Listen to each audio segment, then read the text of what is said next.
नमस्कार, आप देख रहे हैं एशियन न्यूज नेटवर्क। मैं हूं आपके साथ अक्षिता मौर्य। आइए रुक करते हैं खबर की ओर। अपहरण नहीं, आत्मनिर्भर गुमशुदगी, मारपीट से तंग अजय तिवारी खुद निकले थे घर से, अब लौटे पुलिस ऑफिस पैदल चलकर। उत्तर प्रदेश के बलिया जिले की थाना सुखपुरा क्षेत्र के अजय तिवारी की गुमशुदगी और उनके अपहरण की आशंका से हड़कंप मच गया था, लेकिन सच्चाई कुछ और ही निकली। पुलिस की सतर्कता और तकनीकी मदद से चल रही खोजबीन के बीच अजय तिवारी खुद पुलिस कार्यालय में पहुंच गए और कहा, मुझे किसी ने अगवा नहीं किया, मैं खुद चला गया था। पूरा मामला 4 मई 2025 को थाना सुखपुरा में दर्ज मुकदमा संख्या 111/2025 से शुरू हुआ, जिसमें चंद्रमा यादव समेत कई अन्य पर अपहरण की धाराओं में मुकदमा दर्ज हुआ था। लेकिन जब 12 मई को अजय तिवारी खुद सायकाल पुलिस कार्यालय पहुंचे तो पूरे घटनाक्रम का रुख बदल गया। अजय तिवारी ने पुलिस को बताया कि वह 30 अप्रैल को अपने बेटे महामृत्युंजय तिवारी व अन्य परिजनों के साथ हुई मारपीट की घटना से मानसिक रूप से बेहद परेशान थे। गांव के ही विपक्षियों द्वारा बार बार की जा रही मारपीट से आहत होकर उन्होंने 3-4 मई की रात करीब 1 से 2 बजे के बीच पत्नी को सूचना देकर घर छोड़ दिया था। वह पैदल ही खेतों और गंगा किनारे होते हुए बलिया से जमनिया चंदौली बॉर्डर तक पहुंच गए। रास्ते में जो मिला खा लिया, किसी से कुछ नहीं कहा। जब उन्हें यह आभास हुआ कि घर वाले चिंतित होंगे, तब 11 मई को जमनिया से ट्रेन पकड़कर बक्सर और फिर बलिया लौट आए। बलिया पहुंचने पर वह नारायणपाली थाना गढ़वाल क्षेत्र स्थित अपने परिचितों से मिले। वहीं उन्होंने जाना कि उनके गायब होने की रिपोर्ट अपहरण के तौर पर दर्ज की गई है। परिचितों की सलाह पर वह 12 मई को शाम के समय स्वयं पुलिस कार्यालय पहुंचे और बताया कि कोई अपहरण नहीं हुआ था, वह अपनी मर्जी से गए थे।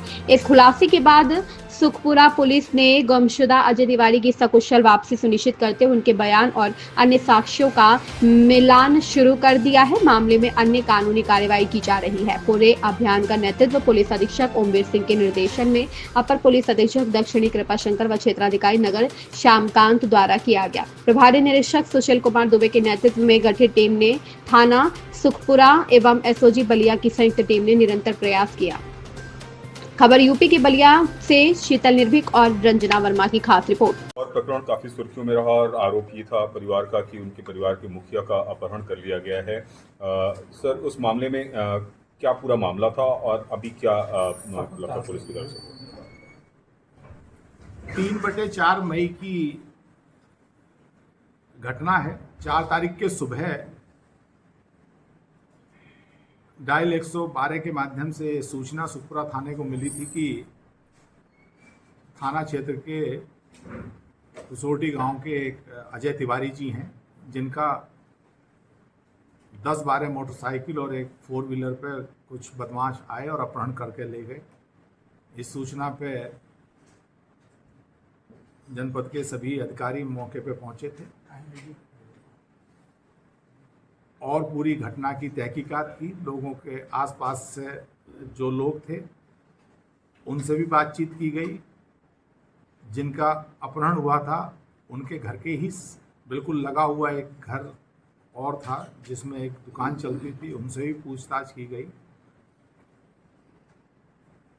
और परिजनों द्वारा इस घटना की पृष्ठभूमि में ये बताया गया था कि 29/30 में उस गांव में एक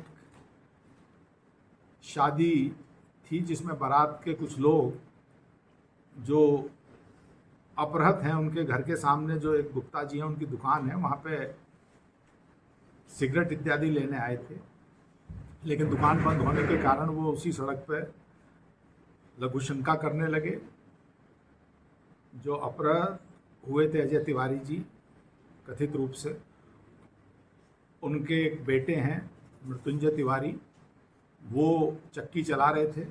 उनके द्वारा उन्हें टोका गया तो उसमें मारपीट की घटना हुई थी।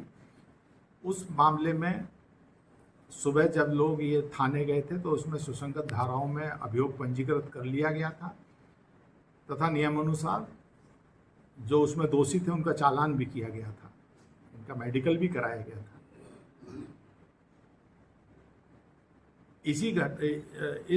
ये पूरी घटना जो 4 तारीख की सुबह अपहरण की घटना थी उसकी पृष्ठभूमि में थी और ये आरोप लगाया गया था कि उस 30 तारीख वाली घटना में समझौता करने के लिए किया गया था। लेकिन घटनास्थल के निरीक्षण से, आसपास के लोगों से बातचीत करने से और परिजनों के विरोधाभासी स्टेटमेंट, क्योंकि जब डायल 112 के सूचना का परिशीलन किया गया तो उसमें पाया गया था कि परिजनों ने कहा था कि 3-4 लोग ले गए थे। बाद में आरोप लगा कि 10-12 मोटरसाइकिल पे 30-35 लोग आए थे। तो ये अपने आप में ही एक संदेह पैदा कर रहा था, लेकिन क्योंकि अपहृत की कोई जानकारी नहीं मिल रही थी तो हमारी टीमें इसमें हर तरीके से लगी हुई थी, टेक्निकल तरीके से भी, आसपास के सीसीटीवी, यद्यपि ये देहात का मामला था लेकिन फिर भी कुछ सीसीटीवी हम लोगों को प्राप्त हुए, लेकिन कहीं इतनी बड़ी संख्या में रात में 2-2:30 बजे गाड़ियों के मूवमेंट नहीं मिला था। कल शाम को जब हम कार्यालय में बैठे हुए थे तो एक सज्जन आए, बदहवास स्थिति में थे। जब उनसे पूछा तो उनके द्वारा बताया गया अपना नाम अजय तिवारी। जब उनसे पूछताछ की गई तो पहले तो उन्होंने कुछ चीज़ें बताई। यहाँ एक और मैं आपके संज्ञान में लाना चाहूँगा कि कल जब वो आए थे उससे पहले परसों 11 तारीख में शाम को एक वीडियो वायरल हुआ था सोशल मीडिया में ही, जिसमें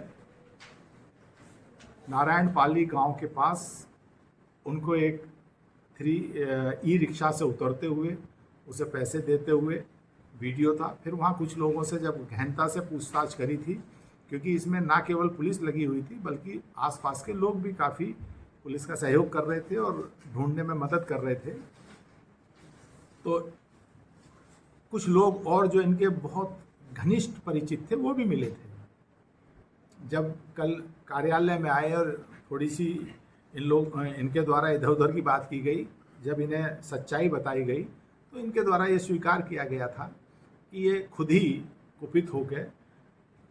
इन्हें ये लग रहा था कि वो जेल नहीं गए 29/30, लेकिन उसमें जो वैधानिक कार्रवाई थी वो पुलिस द्वारा की गई थी, उसी से कुपित होकर ये रात में चले गए थे। और परिजनों द्वारा किसी अपने प्रयोजन से इस तरह की घटना को प्रतिबंधित किया गया और ये आरोप लगाए गए थे और वो सकुशल आ गए हैं, सारी चीज़ें बता रहे हैं, परिवार को सुपुर्द कर दिया है और जिन गलत तथ्यों पे ये मुकदमा लिखाया गया था उन पे भी राय लेते हुए वैधानिक कार्रवाई की जाएगी। Thank you. इस खबर में बस इतना ही। बने रहिए एसीएन न्यूज नेटवर्क के साथ।